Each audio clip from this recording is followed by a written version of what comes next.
We're back on the green screen, and I'm joined this morning by Beth Tener with the New Directions Collaborative, and you brought some video clips for us today. Give me some background on those clips. Okay, well, I, for many years, worked with a nonprofit called Sustainable Step New England, and we did a lot of work kind of training people within organizations who wanted to promote green practices in figuring out, like, what does sustainability mean, what are the principles, and how do you actually implement those in an organization.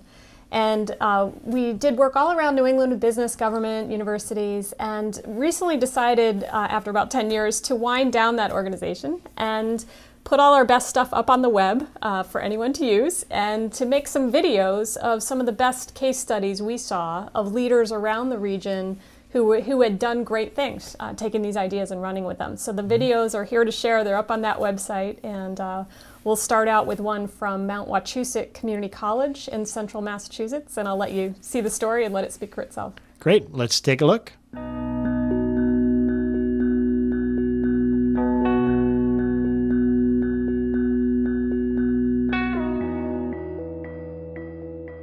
I'm Dan Esquino, president of Mount Wachusett Community College, and we have here the official college vehicle. It's a plug-in Prius which gets around 100 miles per gallon.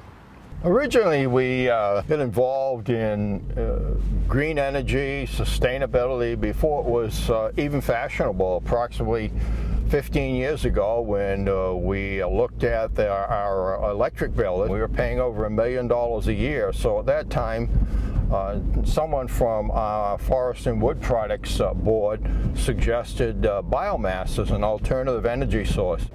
These are the wood chips that were currently used to heat this entire facility of about 430,000 square feet. You might ask, why wood chips? Well, the real reason was, when I got to this campus about 20 years ago, I found it hard to believe that the entire campus was being heated and air conditioned by electricity, which is really an outmoded source of power.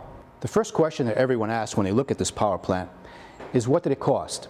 Well, the total project cost, including a number of energy conservation measures, is roughly $4.3 million. This entire facility and all of the ancillary functions were incorporated without costing Mount Wachusett Community College a dime.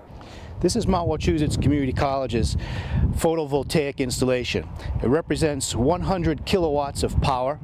It was funded in part by a clean renewable energy bond, which is a zero-interest bond, as well as a grant from the Massachusetts Technology Collaborative.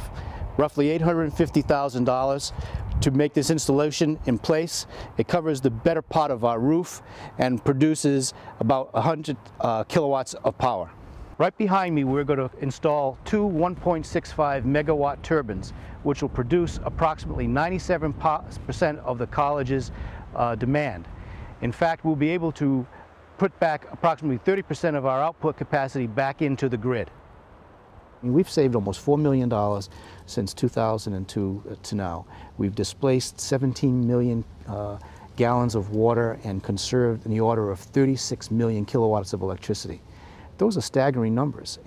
The biggest hurdle in many cases is always capital. Where do you find the money? You may have a wonderful idea, but where do you find the money to implement this new initiative?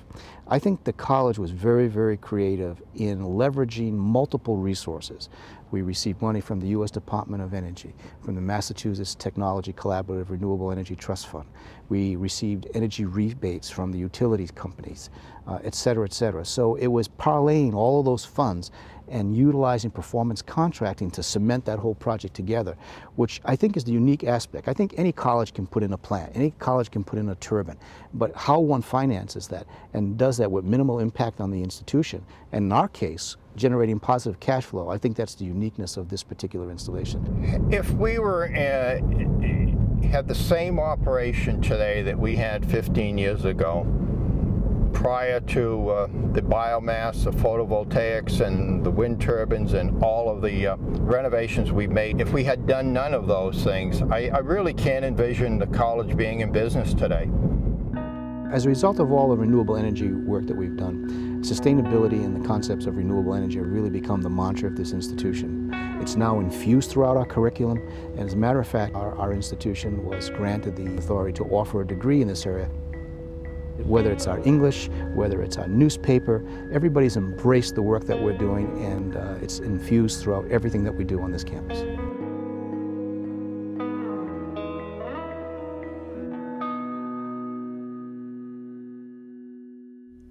A very cool clip from Mount Wachusett in what, central Massachusetts? Yeah, central Mass, yeah.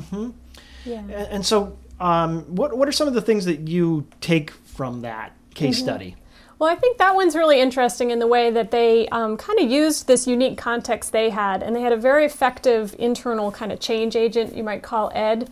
And Ed had a combination of a background in finance and engineering, which was important because he was able to really understand how they could do this in a comprehensive way, and he and his colleagues were very savvy about kind of going out and finding money, and by being a leader, like an early leader, they were able to get demonstration grants and find other pockets of money, so the college was able to do this investment with no capital, which is remarkable.